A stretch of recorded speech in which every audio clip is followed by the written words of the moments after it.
Ce dimanche, des loups affamés parcoururent le village et il neigea jusqu'à midi. Puis le soleil brilla soudainement dans le ciel et les paysans rentrèrent dîner comme d'habitude et s'habillèrent.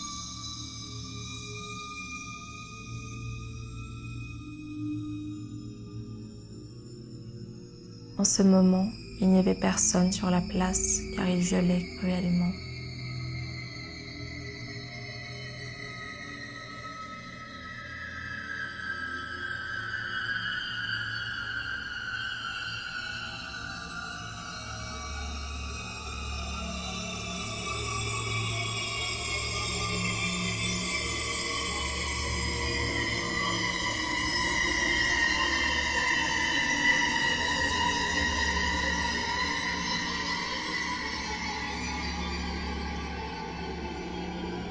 Alors une troupe d'hommes armés traversa le pont de pierre au bout du village et s'arrêta dans le verger. Des paysans sortirent de leur demeure mais rentrèrent terrifiés en voyant les soldats et se mirent aux fenêtres pour voir ce qui allait arriver. Il y avait une trentaine de cavaliers couverts d'armure autour d'un vieillard à barbe blanche.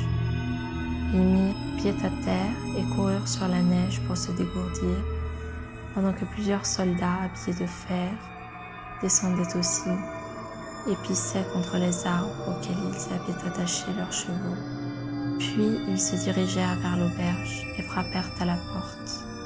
On leur ouvrit en hésitant et ils allèrent se chauffer près du feu en se faisant verser de la bière. Ensuite, ils sortirent de l'auberge avec des pots, des cruches et des pains de froment pour leurs compagnons, rangés autour de l'homme à barbe blanche qui attendait au milieu des lances. Comme la rue restait déserte, le chef envoya des cavaliers derrière les maisons afin de garder le village du côté de la campagne et ordonna aux soldats d'amener devant lui les enfants âgés de 2 ans et au-dessous pour les massacrer.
Ils allèrent d'abord à la petite auberge et à la chaumière du barbier, voisine au milieu de la rue.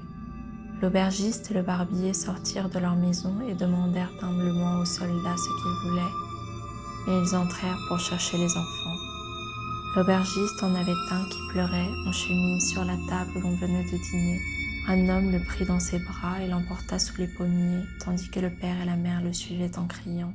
Lorsqu'ils enfoncèrent le vitrage du charpentier, plusieurs paysans parmi les vieillards et les plus riches du village s'assemblèrent dans la rue et s'avancèrent vers les soldats. Ils ôtèrent respectueusement leurs chaperons et leurs feutres devant le chef au manteau de velours en demandant ce qu'il allait faire. mais lui-même les ignorait. Alors celui qui tenait par la jambe l'enfant de l'aubergiste lui trancha la tête avec son épée.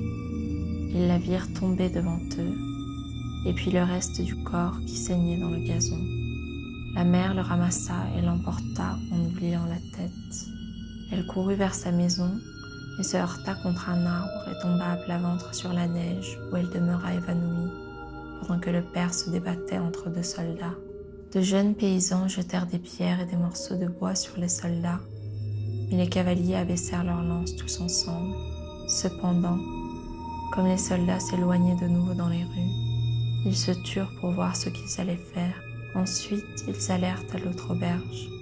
Là aussi, on leur ouvrit immédiatement pour les apaiser, mais ils reparurent au milieu d'un grand tumulte, avec 3 enfants sur les bras, entourés de l'aubergiste, de sa femme et de ses filles, qui les suppliaient les mains jointes. Arrivés devant le vieillard, ils déposèrent les enfants au pied d'un orme, où ils restèrent assis sur la neige en habit de dimanche.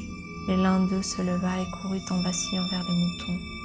Un soldat le poursuivit, l'épée nue, et l'enfant mourut la face dans l'herbe, pendant que l'on tuait les autres autour de l'arbre. Tous les paysans prirent la fuite en poussant de grands cris et rentrèrent dans la ferme. Le curé suppliait les soldats avec des hurlements, allant à genoux d'un cheval à l'autre, les bras en croix, tandis que le père et la mère, assis sur la neige, pleuraient pitoyablement leurs enfants morts. En parcourant la rue, les soldats remarquèrent la grande maison bleue d'un fermier. Ils voulurent enfoncer la porte, mais elle était de chêne et couverte de clous.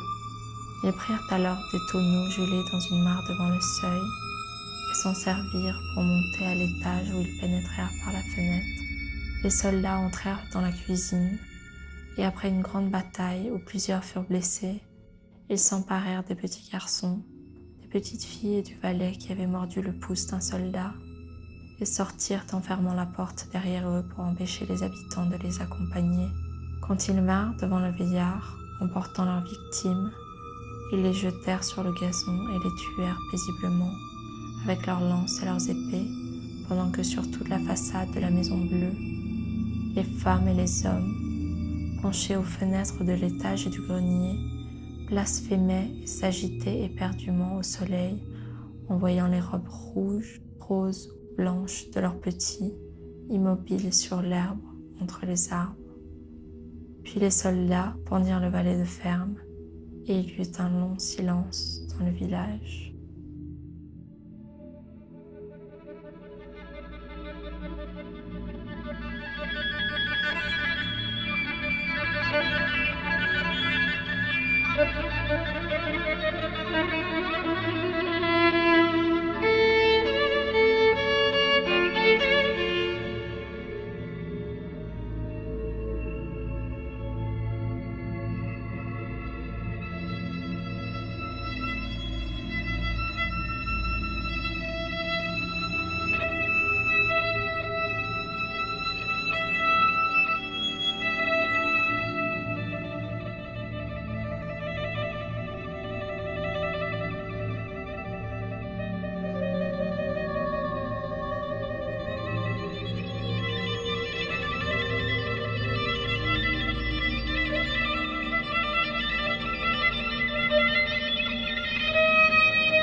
Le massacre s'étendait maintenant.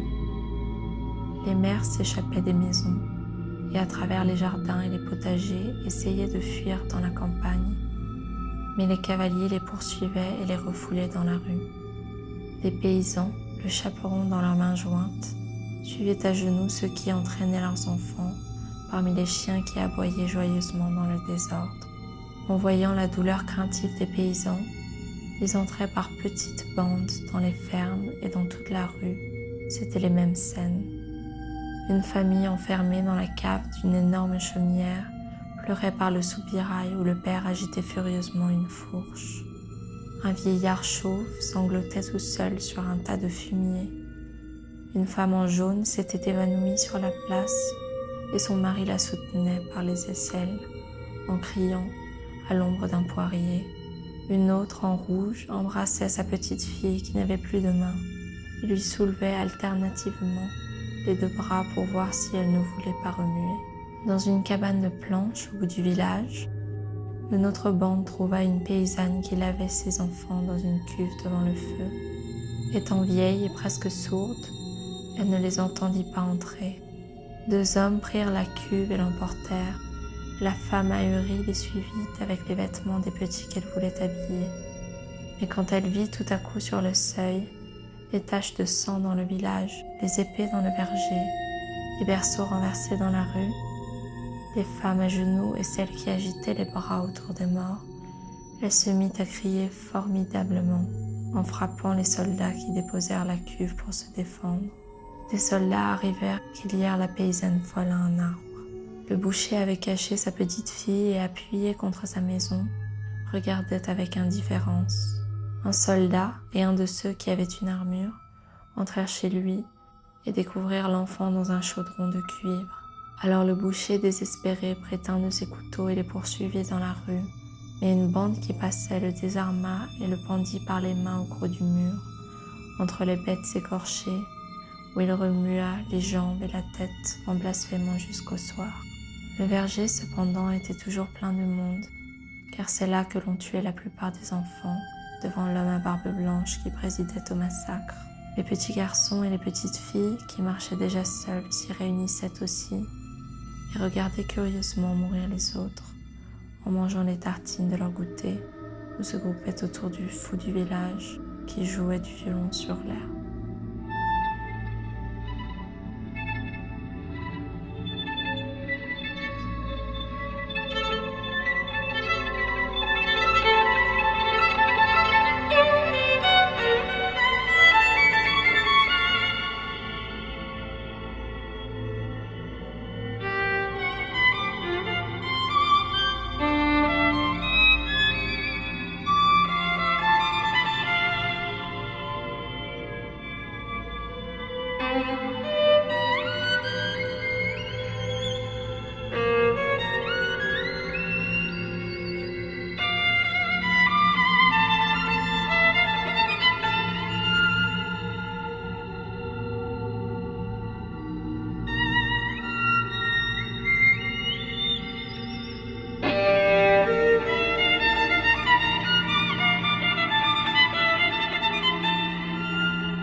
Lorsque tous les enfants furent tués, les soldats fatigués essuyèrent leurs épées dans l'herbe et soupèrent sous les poiriers. Ensuite, ils montèrent en croupe et quittèrent tous ensemble le village par le pont de pierre, comme ils étaient venus. Puis le soleil se coucha dans la forêt rouge qui changeait la couleur du village. La rue et le verger étaient couverts de paysans en habits de fête qui circulaient sur la place et le long des maisons, des familles, l'enfant mort sur les genoux ou dans les bras, racontaient leur malheur avec étonnement devant les portes. D'autres le pleuraient encore où il était tombé, près d'un tonneau, sous une brouette, au bord d'une mare, ou l'emportaient silencieusement. Plusieurs lavaient déjà les bancs, les chaises, les tables, les chemises tachées de sang et relevaient les berceaux jetés dans la rue. Mais presque toutes les mères se lamentaient sous les arbres devant les morts étendus sur le gazon et qu'elles reconnaissaient à leurs robes de laine. Ceux qui n'avaient pas d'enfants se promenaient sur la place et s'arrêtaient autour des groupes désolés.